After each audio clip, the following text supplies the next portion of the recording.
what's up? It's Ruby. Drink with me. Today we have a Bordeaux red wine from Chateau Haut Faugeres from Saint-Emilion Grand Cru. Saint-Emilion is on the right side of Bordeaux, and the Grand Cru classification has a little bit better quality because there are certain criteria they need to meet in order to get the Grand Cru.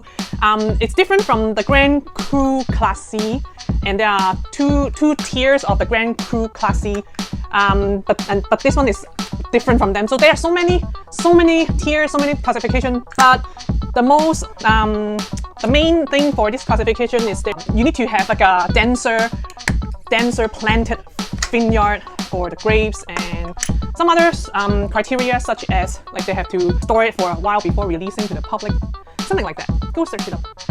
But Grand Cru it's a little bit better than just the normal Saint-Emilion. If there's a Grand Cru, go get it. So the cork looks like that. Can you see? There's the building. 2010. All right, let's see. 2010. It's a good year, I think, and it's 10 years old now. So this wine is mainly Merlot, which is what is mainly planted in the chateau. All right, cool. And on the right side of Bordeaux, the area is mainly Merlot. A little bit of Cabernet Franc, I think. Let's see. So the color is a bit brownish red, quite dark, quite thick as well. I see the tears, the legs on the side of the glass, looking nice. Have you been drinking with me? Who's drinking with me? Oh, come on. All right, let's smell this. Okay, it smells quite fruity and a little bit of mineral, a little bit of metal. Okay, let's try. Cheers!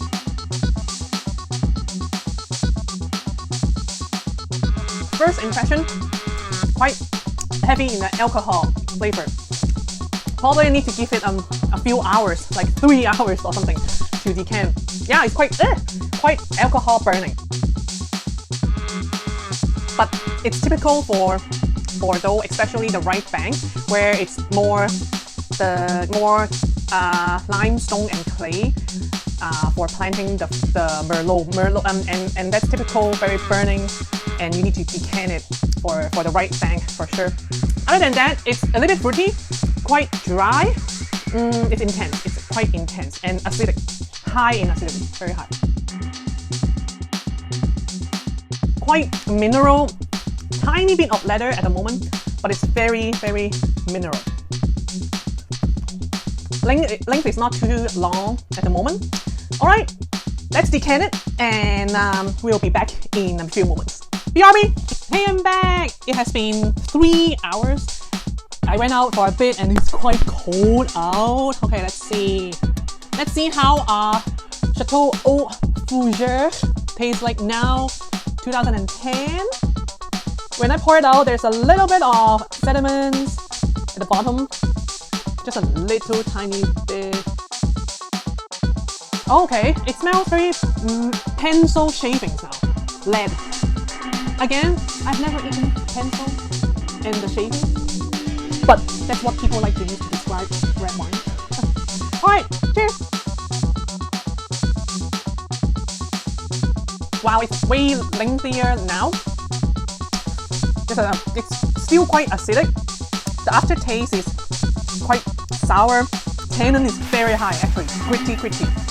But it's more on that leather and tobacco flavor.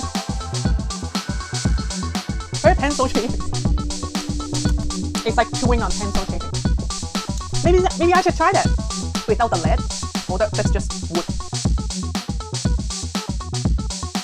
Overall, medium body, dry, high in tannin, high acidity, and quite intense. It's a strong wine. Metal, mineral, pencil shaving. Fruit-wise, not too much. It got covered by all the tobacco and pencil, and just a little bit of soil. Mushroom, not too much, not too lengthy. Quite tannin and dry. okay. It's okay. It's intense. Not my favorite, Saint-Emilion, but it's a right bang typical Merlot feeling. That very heavy metal mineral.